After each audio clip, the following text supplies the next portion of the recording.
All right, so I just got a new ignition coil with a new spark plug cap.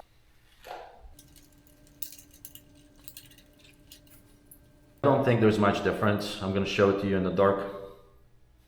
I don't know if you're gonna be able to see it or not, but here we go. So just one spark. It is a lot brighter, but it's just one spark. And the spark plug smells like gas, so it's getting gas. So the next step is going to be to test the pickup coil. The pickup coil is the thing inside that senses when it's supposed to spark. The pickup coil wire is one of these wires here. It's actually the thinner one that comes out of the crankcase. The thicker one is going to be your generator, and then the thinner one is going to be the pickup coil.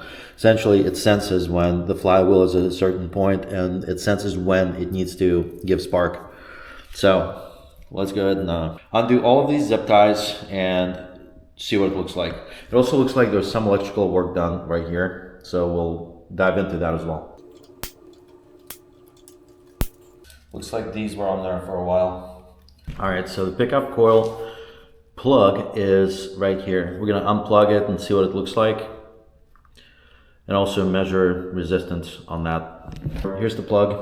So what we need to do is measure resistance between the two wires, red and white. All right, so let's measure the resistance between for the pickup coil. So positive will be white and negative will be red. Let's see what the resistance is. We're at 816. So that's perfectly within spec. So it's not the pickup coil. So the next step is to test the source coil, which is this plug-in right here, brown and green wires. Source coil right here. Let's unplug it, see what it looks like, and test the resistance. So we are going to be at 780 ohms, which is perfectly within spec. Let's just plug it back in and move on to the next step. So at this point, I went through the remaining steps, which primarily included checking the switches. I knew all the switches worked, and inspecting the wiring. There were no issues with the wiring that related to the spark. At that point, I decided to order a new CTI and also check and adjust valve clearance while I was waiting for the CTI. All right, so I got the new CTI and I got a new coil. I know that the coil is not the issue. I am about to install new components, and I think the culprit was the CTI. Let's just go through the motions here, make sure that spark plug is gapped correctly, just for good measure. Alrighty, should be between 0.6 and 0.7 millimeters. And let's go with 0.64 millimeter, should slide in perfectly. And there's a little bit of drag right there, so it's perfect. 0.76 does not fit, and 0.64 is perfect. There we go.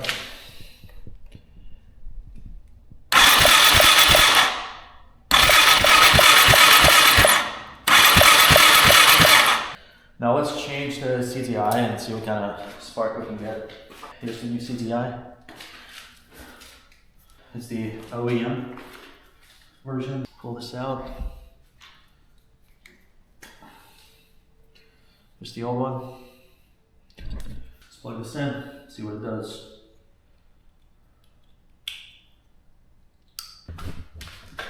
All right, let's look at the difference. Here goes nothing. Now we have spark. That's exactly what it should look like.